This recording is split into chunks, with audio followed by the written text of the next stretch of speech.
I think for today that we're vibing, I'm going to be reading excerpts from a book I just finished reading. Yes, I'm a hopeless romantic. Yes, I will admit it, in this terrible dating pool that we have now, with all the kind of people that we have outside. Yes, I still believe in love and I'm a hopeless romantic. I can't help it. Although I can be for me hard guy, but nah, I'm a softie on the inside. Alright, so little backstory from the book. The small parts that I'll be reading. Let me just give you a little backstory. The man is a duke. His name is Chase. The girl is a governess. The title is Governess Game.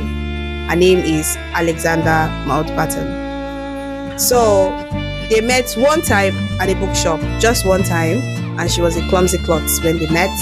And after that day, they didn't meet again until the interview where she went to interview for a role, thinking she would meet one of the housekeeper or the butler to do the interview, but she met the duke instead.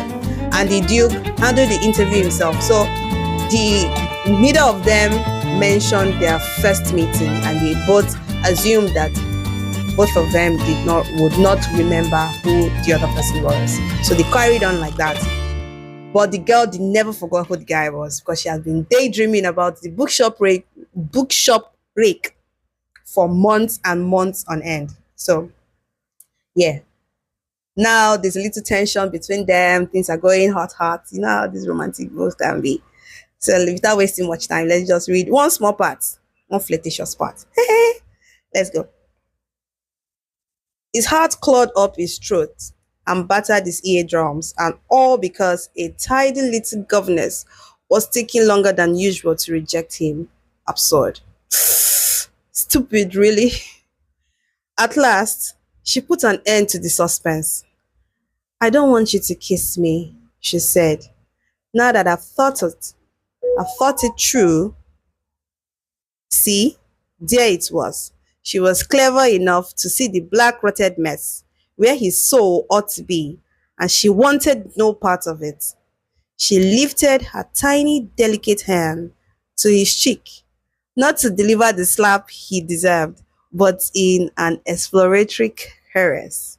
Her gaze drifted over his face like an apple blossom, finally coming to rest on his mouth. "I think," she wet her lips, "I think I'd rather kiss you." And before Chase could begin to reckon with the shock of those words, she did. The moment she touched her lips to his, Alexandra knew she'd made a severe miscalculation. Her carefully tallied sugar lumps were merely sweet piles of lies. By insisting on taking the lead, she told herself she could satisfy her curiosity and retain control. Control? Ha! She couldn't control something she scarcely understood. No more than a landlocked, untraveled farmer could board a Yankee clipper and set a course for the moon. Alexandra hadn't the faintest idea how to navigate passion. However, within moments, he began to lead the way.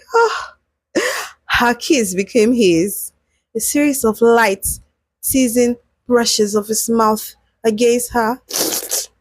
He tasted her upper lip, then the lower, taking his time, as though the kiss were a puzzle, as though he found her compelling, fascinating.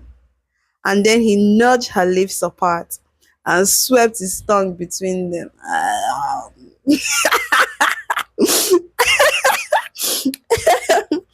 Okay, let me continue. And then he nudged her lips apart and swept his tongue between them. Oh dear. Alex was startled by the intuition, reeling with sensation, but she didn't dare pull away. To the contrary, she dared to move closer. This was her first kiss. Good or bad, awkward or accomplished, she'd remember it for the rest of her life. But more than that, she wanted him to recall it too. He'd forgotten her after their chance meeting in the bookshop. This time, She was determined to etch herself on his memory, no matter how many kisses had come before hers or how many would come after. This one he would remember. No shyness, no hesitation. She meant to give as good as she received or die of mortification trying. Okay. As he deepened the kiss, she leaned into the embrace, sliding her hands up his shoulders until her fingertips met at the nape of his neck. He wore his hair clipped short there, and she teased her fingers through the dense fringe. He moaned softly, and the sound was pleading, resonant with longing, vulnerable.